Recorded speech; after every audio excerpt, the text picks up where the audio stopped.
to my channel. For today ay nagluto ako ng chicken adobo, humba sa Bisaya.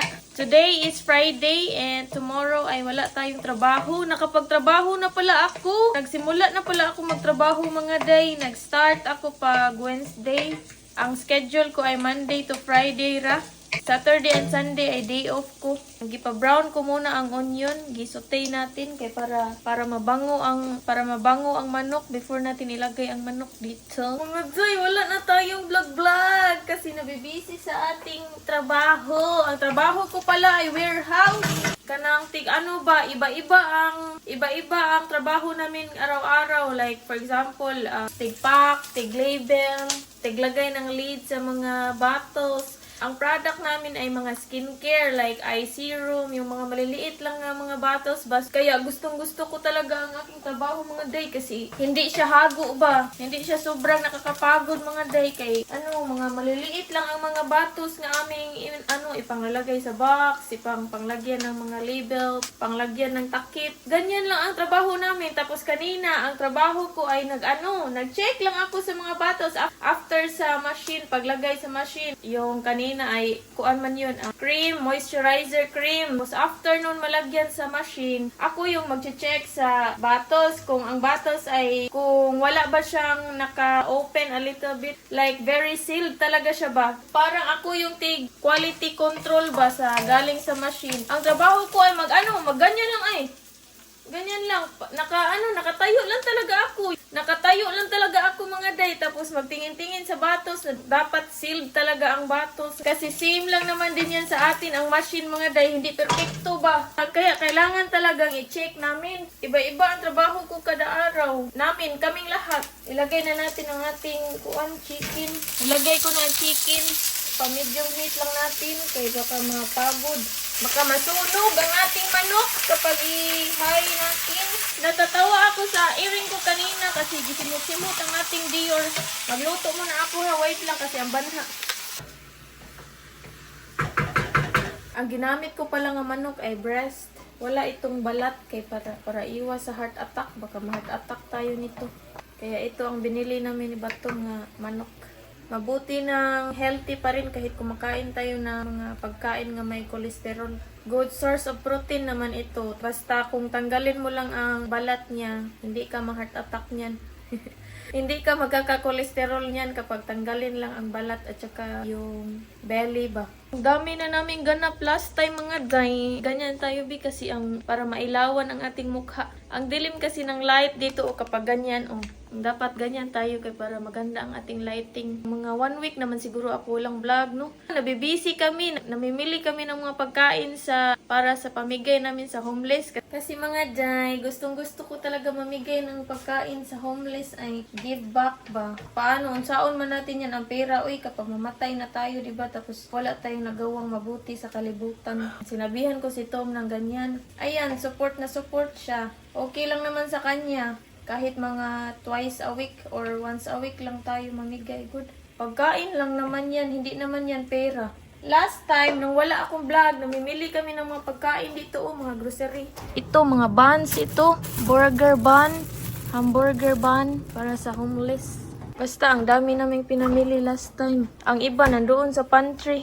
Ayan mga day, lumabas na ang kanyang oil sa katawan, sa manok. Kapag ganyan na gani siya mga day, maglagay na tayo ng mga toyo, vinegar, garlic. It's time to put our seasoning. Maganda sana ito mga day kung gimarinate natin ba. Para pumasok talaga ang kanyang lasa. Maglagay na tayo ng soy sauce. And vinegar.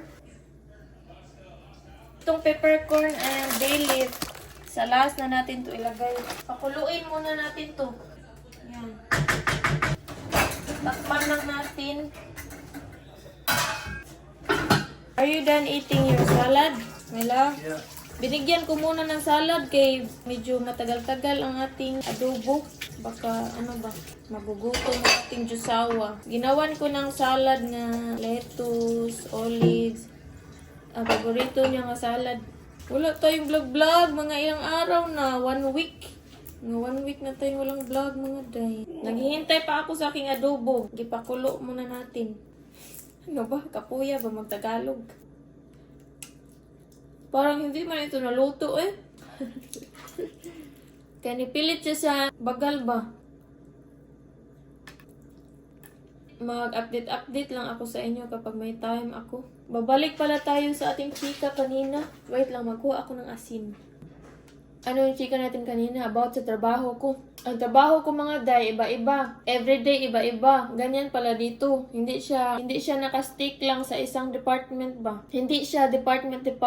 By line siya. Production lines. Depende sa supervisor that day kung saan ka ilalagay. Like kanina, nilagay ako sa very easy lang mga day kasi ganyan lang talaga eh. Pero nakatayo ako, nakaganyan. I-check lang ang item ba, ang quality niya, kung may basag ba or hindi ba natakpan ng maayos ang botilya. Tapos ang mga product namin ay mga maliliit lang. Mga serum lang ba? Ang product ko kahapon ay eye serum. Ganyan lang kaliit ay manipis nga. Ganyan. Parang eye serum ko lang talaga. Meron ding mouthwash. Iba-iba kasi yan. Line 1, line 2, iba ang product. Dito sa line 1, iba ang product. Dito sa line 2, iba ang product. Depende sa supervisor nga nag-handle nga line kung saan kanya ilalagay, sa tiglagay ba ng takip or tig-check ba sa quality or doon ba sa Wala kaming specific nga position sa production. Gustong-gusto ko talaga mga day kasi hindi siya the same sa housekeeping ba nga.